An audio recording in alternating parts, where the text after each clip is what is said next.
अब आप एक काम कीजिए, YouTube में जाइए, पिछले साल इनकी गिरफ्तारी के वक्त न्यूज चैनलों का कवरेज देखिए। इनके लिए बिल्कुल मत देखिए, अपने लिए देखिए और पूछिए खुद से कि क्या आप ऐसा भारत चाहते हैं जो आप में से किसी को इसी तरह उठाकर आतंकी बनाकर पेश कर दे और सैकड़ों चैनलों के एंकरों को लगाकर साबित कर दे।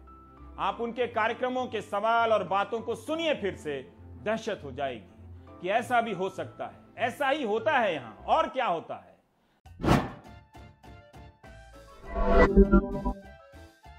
नमस्कार, मैं रविश कुमार। शांतिपूर्ण तरीके से विरोध प्रदर्शन करना गैर कानूनी नहीं है और ना ही आतंकी कार्रवाई है। भड़काऊ भाषण और चक्का जाम करना ऐसे अपराध नहीं है कि unlawful activities prevention act UAPA की संगीन धाराएं लगा दी जाएं।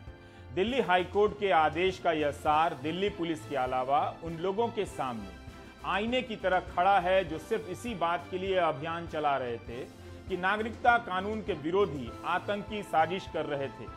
दिल्ली दंगों के साजिश करता है। गोदी मीडिया चैनलों के स्क्रीन के आगे बैठकर आपने जिन छात्र छात्राओं के बारे में यह सब कहा या सोचा, आज उन्हीं के मामले में दिल्ली हाई कोर्ट ने जमानत दी है।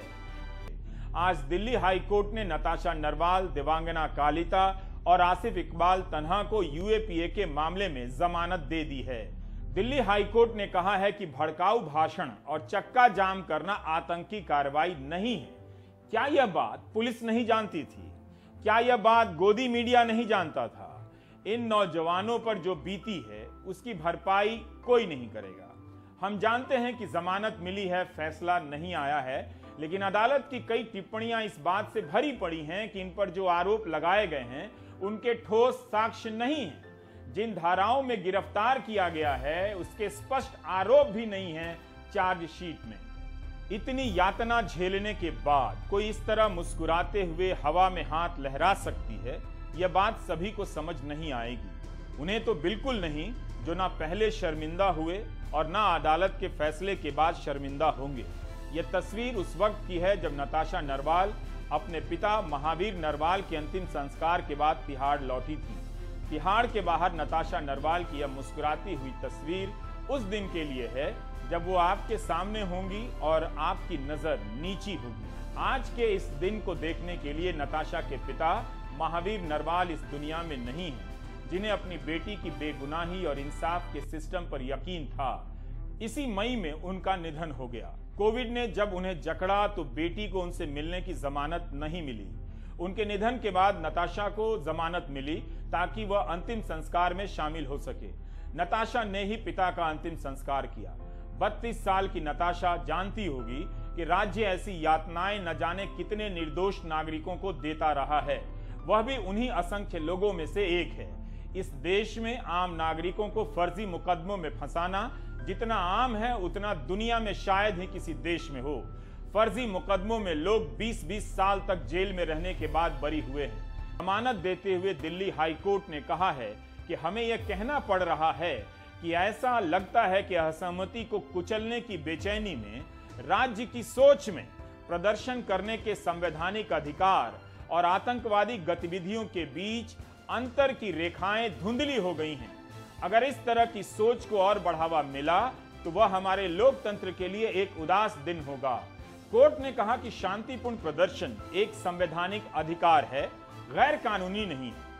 अगर उनके द्वारा किए गए कृत्य और उसके सबूत प्रत्यक्ष रूप से यूएपीए की धाराओं के तहत इल्जाम नहीं तो शांतिपूर्ण प्रदर्शन को यूएपीए के तहत आतंकवादी गतिविधि करार नहीं दे सकते।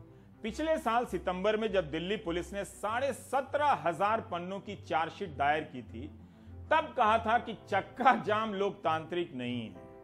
चार्जशीट में लिखते हुए उस अफसर ने खुद को शाबाशी तो दी होगी या इतिहास का डर लगा होगा थोड़ा सा कि आने वाले वक्त में जब इस चार्जशीट पर किताबें लिखी जाएंगी तो उसका नाम किस तरह से दर्ज होगा।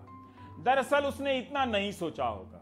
नताशा के पिता महावीर नरवाल के एक एक पल की कल्पना कीजिए जब उनकी बेटी जेल में है और उनकी सांसें उखड़ रही होंगी। जेल कोई इतने खौफ की चीज़ नहीं है। क्या खौफ है जेल का? रह लेंगे। जैसे she is looking after a library, jail library not this days. So हमने कहा कि हम किताबें भेजेंगे तुम्हारे लिए, गिफ्ट करेंगे तुम्हारी किताब को। उर्दू सीख के आएगी, मैंने बुक्स तैयार कर ली हैं उसके लिए उर्दू की। उसको चैम्पियन तो ना कहें सफरिंग का, लेकिन साथी तो जरूर है, and that's why I am really proud of.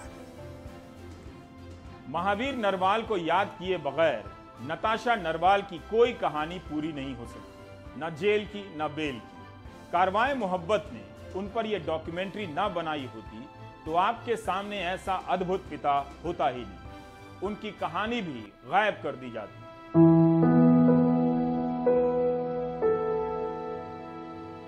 Mahavir Narwal कभी नहीं डरे कि बेटी को पुलिस ले गई। 13 साल की थी नताशा जब उनकी मां गुजर गई। 32 साल की उम्र में उनके पिता नहीं रहे।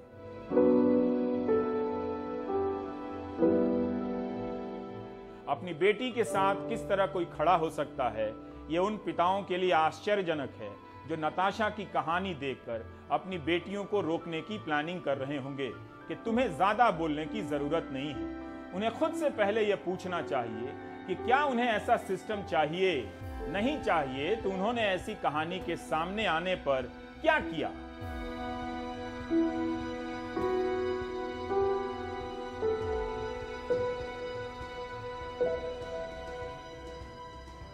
अगर मान लो मेरी बेटी को बहुत लंबे टाइम जेल में रहना पड़ा और एक वक्त आएगा मेरे को देख ही ना पाए, ग्रोइंग एज मैं ना देख पाऊँ, इस तरह के थॉट कई बार आते हैं। उसको नहीं आएंगे, उसको आने भी नहीं चाहिए, लेकिन ऐसा तो है नहीं ना कि कोई खुशी का माहौल तो है नहीं। हम तो अपना गम दबा लेते हैं कुछ कुछ बोल के इसलिए तो जो आकाश है उसके कमरे को टाइडी रखता है।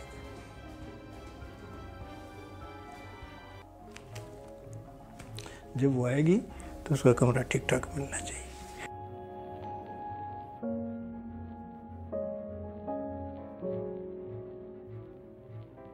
नताशा अब जिस घर में जाएंगी कमरा तो ठीक ठाक मिलेगा, लेकिन पिता महावीर नरवाल वहां नहीं होंगे। मैं दरअसल नताशा के बारे में बिल्कुल नहीं सोच रहा। मैं उन अफसरों और उनके परिवारों के बारे में सोच रहा हूं जिन्होंने ऐसी चार्जशीट लिखी।